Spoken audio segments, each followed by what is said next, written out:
Hey y'all, welcome back to my channel. Amy here. Today we're finally going to dig into all the books that I've been reading in the months of February and March. It's not quite the end of March yet. I'm not quite finished with reading books in March, but we're gonna go ahead and get started. I have a lot of books to show y'all, so there's gonna be like, it's either going to be a 2-part series or a 3-part series, depending on, I guess depending on how many books I can get in before my camera decides it's had enough. So I have my little tablet or a little notebook that I keep track of all my books that I read every month, as well as their ratings. This way it kind of gives me something I can go back on at the end of the year and reflect on the books that I loved, I didn't love, those kind of things. I'm still someone that has to just write everything down. I don't do a lot of digital things. I have a planner, I write appointments down. That's just how I do things. But so yeah, I write all my books down in here, so I have everything in here. I have all my hard copy books in this basket next to me, and then of course I have the numerous amount of books that I read on my Amazon tablet. So we're just gonna, I'm gonna start from the top and work our way down.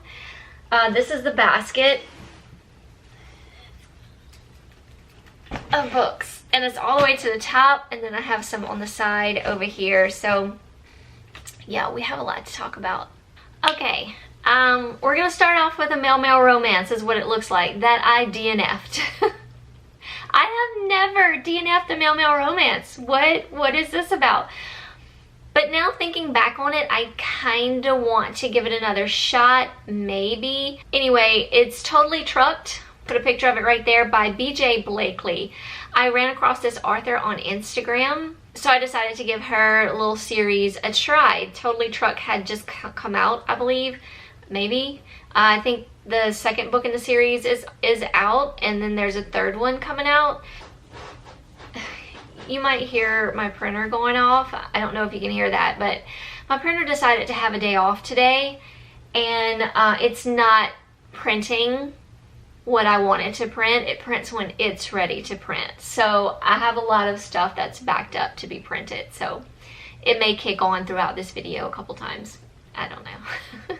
Her books are more on the raunchy side, and she's not, you know, she's not afraid to say that. She's straightforward. She's like, look, these books are going to be raunchy. If you're not into that, don't read it.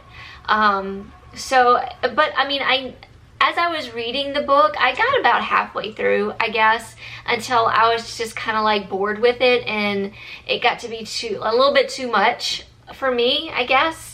But in a way, I kind of want to retry and see. I knew it was raunchy when I started reading it, because I remember thinking, like, along the way, I'm like, this is not something I've ever read before. This is like straight up smut, which is not a bad thing at all. But and a couple times it had me like chuckling out loud. So it started off very promising. So the series is an age gap series as well, so we have younger men and older men. I think what we're going to be following is a bunch of I say older men, it's like middle-aged men, probably like around my age, in their 40s kind of thing, and they meet like young men in their 20s, and you know, they start relationships or whatever with these guys. So we're following a bunch of truckers is basically what I'm thinking the series is going to be about. And I don't even remember the names of our two guys that we followed in this first book. We're following a trucker, and then we're following another guy who is a waiter at this restaurant in Bear Springs. It's all based around Bear Springs. And the trucker comes into town. He goes to this spot where there's a glory hole. I had no idea what a glory hole was until this book. You learn so many things when you're reading. Reading is such a good thing. It's such a good way of educating yourself.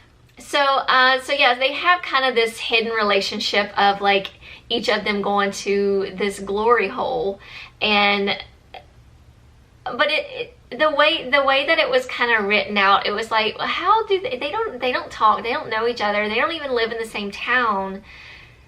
How do they know that this person's gonna be at the glory hole at this time? It just didn't feel right to me. I don't know, it just didn't flow well. And by the middle of the book, I was just like, okay, I think I had enough. I may at some point revisit this book, or maybe I'll just go on to the next one. The new one actually kind of tweaked my interest just a little bit, so we shall see. I don't even remember the name of it, but we'll see. But anyway, this was Totally Trucked by BJ Blakely. If you like smut, a really raunchy male smut, go for it. Okay, next up in February, I picked up Winter People by Jennifer McMahon. Since we were having some cold weather, this just felt right to pick up. I really enjoyed this book. I gave it 4 stars. We have 2 timelines in this book, and one of them is like a historical timeline, which I really seem to enjoy. We mostly follow Ruthie in present day. Ruthie lives in this farmhouse somewhere in Vermont with her mother and her sister. And then one day her mother goes missing. And instead of reporting her to the police, Ruthie takes it on herself, and I think she brings like one of her friends in with her to start looking for her mother. In the midst of looking for her mother and just looking for clues around the house, she finds a diary from Sarah from back in 1908. And so then we start getting more information about Sarah and the time she lived there. Sarah lost her daughter. She finds out these secrets that I believe is like her family holds. It reminded me a lot of like witchcraft.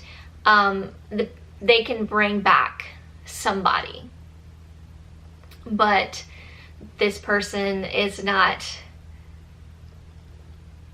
the exact same they were before. So different vibes here. I got like Pet Sematary kind of vibes from it, and then sort of like Walking Dead vibes kind of. But anyway, we learn a lot of secrets from Sarah, from her, you know, from the years since like 1908. And then of course we follow Ruthie as she gets this information and looks for her mother using the diary. So it was very, very creepy, had a very fun ghostly feel to it. I really had fun with it. Then I picked up Violet by Scott Thomas. Was really looking forward to this book because I semi-enjoyed Kill Creek. So I was hoping, you know, this would be maybe better or something very, you know, along the same feel, same vibe, but I just couldn't get into it. It's a very thick book. I tried the audio. I couldn't get into the audio. I don't even know, like, he just went into so much detail about one particular thing, and I felt like it was getting too long to get to where this book was even going. It was like right from the beginning, it was just like too much to take in. I just couldn't do it, so I DNF'd it. All right. Next, I read What Lies Beneath by John Mars. Holy crap, this book was crazy all over the place. I freaking loved it. We have a timeline we're following. We follow a mother and a daughter. What were their names? Maggie and Nina. Maggie is the mother, Nina is the daughter. Nina has locked her mother away, and you don't understand why the entire time. So we go back, like, we keep going back like 20 years or so in this timeline when sort of everything started for Nina, and what happened with her, what was going through her head, and why she has locked her mother up in this room and chained her to like this bed. And she goes up there a couple nights, is it a couple nights a week? One night a week? They have dinner. it was a crazy ass ride. That's all I'm gonna say. I did listen to this as well, and the narration was fantastic. Highly recommend the narration. If you have Kindle Unlimited, it's available with the audio, so I highly recommend it. Go check it out. Next, I picked up Our Kind of Cruelty by Araminta Hall. This was just okay. It's basically a story of obsession. So we follow along with Mike. He tells us a story from his jail cell. Mike didn't have the very best of upbringings, but he met Verity in school. They became like best friends, and then from there they kind of turned into lovers. When they were in college, they used to play this game called The Crave, where basically V would get a man to kind of talk to her and you know, start things up with him, and then Mike would go and break them apart and be like, hey, that's my girlfriend, what are you doing? It was very stupid. And then for some reason that would turn them on. I don't know, whatever. Mike apparently has this obsession with V. They end up breaking up, and then she lets him know that she's getting married, and he thinks this is like the ultimate game of The Crave, and the story kind of goes from there. He's a very odd character. He's obsessed with Verity, and I was expecting more from this book. I don't know what I was really expecting, but it wasn't what I got. I gave it 3 stars because it was an intriguing read, but overall I was very underwhelmed with it. Next, I picked up Flakes. This is the 2.5 book in the Licking Thicket series. Very, very short story. This is Colin and Ryder's story. We meet Colin and Ryder in book 1, and they're already married. They have a child. So we get like a little backstory about them in this very short book. So it's just a story of basically how they met and how they came about falling in love with each other. Colin is an interior designer. Ryder is a construction worker. They kind of ended up working together, and you know, things led to another. This is just their little story. Very, very short read. Of course, I gave it 5 stars because I love Licking Thicket. Next, I picked up Undercurrents by Nora Roberts. Nora Roberts just, I don't know, something about her books that I love. I don't pick them up often enough because, of course, they're more on the romance side, but her like mystery that she throws into it is a perfect combination of mystery and romance in her books, and I love that about Nora Roberts. And this one did not disappoint. I gave it 4 stars. Trigger warning, there is domestic as well as child abuse in this book. It occurs at the very beginning, so forewarning there. The very beginning of this book, we follow along, I think his name is Zane. Got my notes here. He, at the time of the book opens up, he's 14, and he lives in this beautiful home with his mother and his father and his sister. They're like, his father is like this well-known, what is he? He's a doctor, and he's well known throughout the town, just as a great surgeon, a great guy all around. So it's like they have this great facade, but on the inside it's a very bad situation. And one night his father goes too far, and that facade is broken apart. And then we jump to 2000. So the book starts in 2014. Am I right? I don't know when the book starts. It don't say. I didn't write that down. I just put Zane was 14 when the book opened.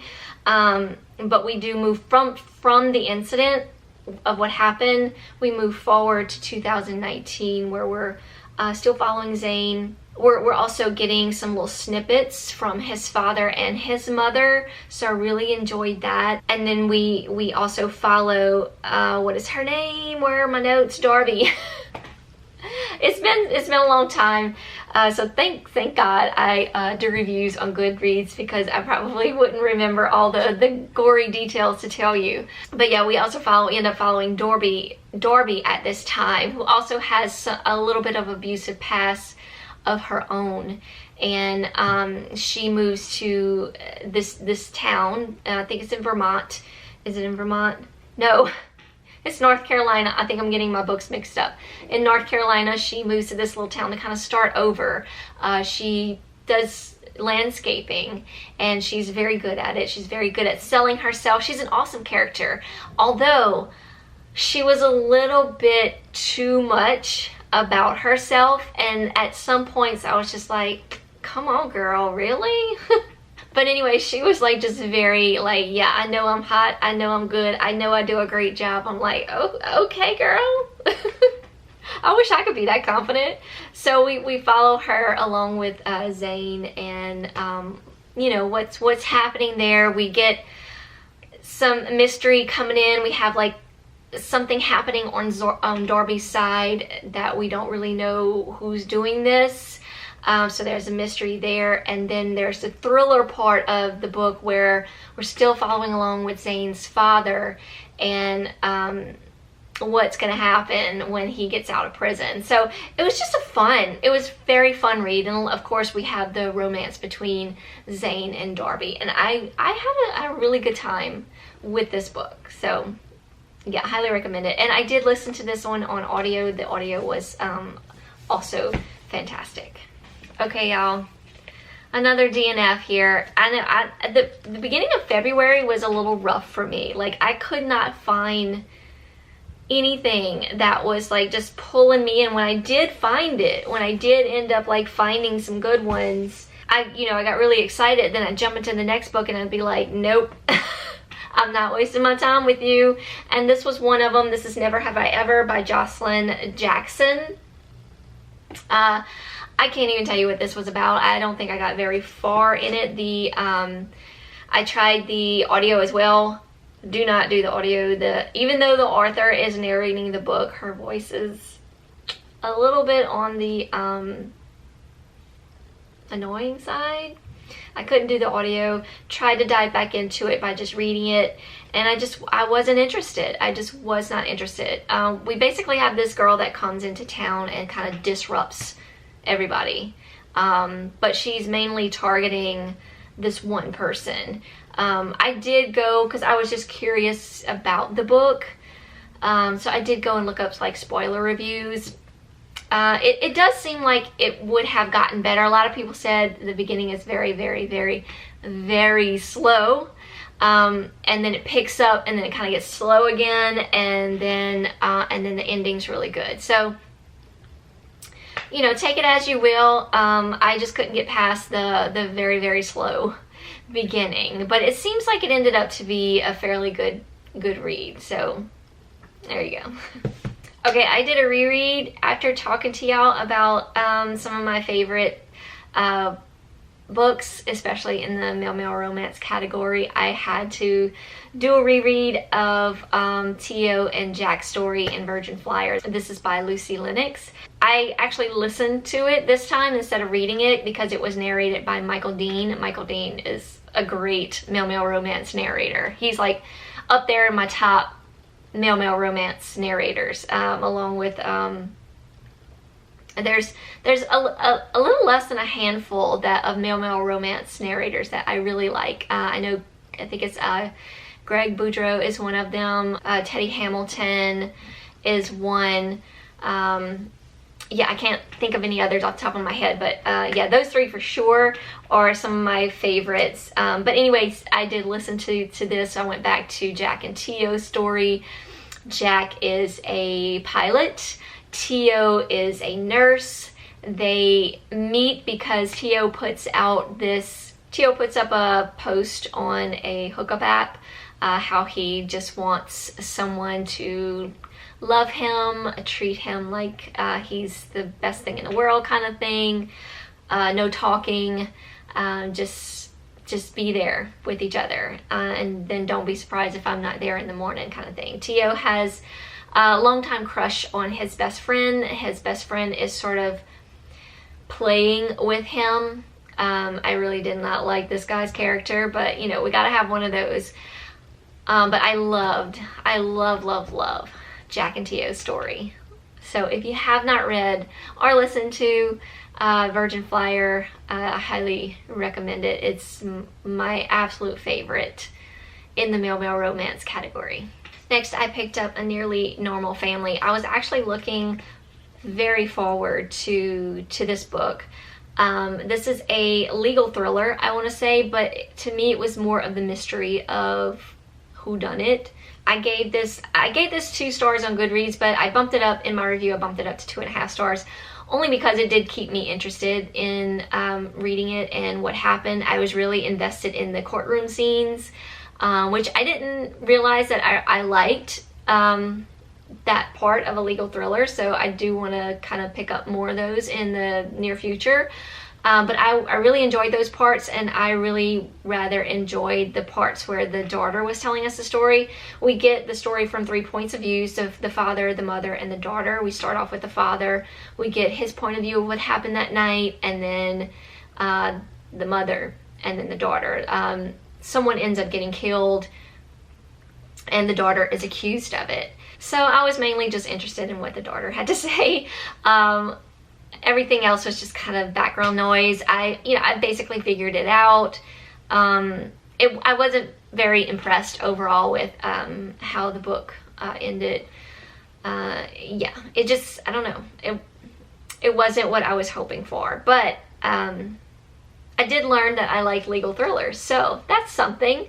I did listen to this one as well on audio, and the narration is really good. So if you want to give it a shot, I recommend listening to it.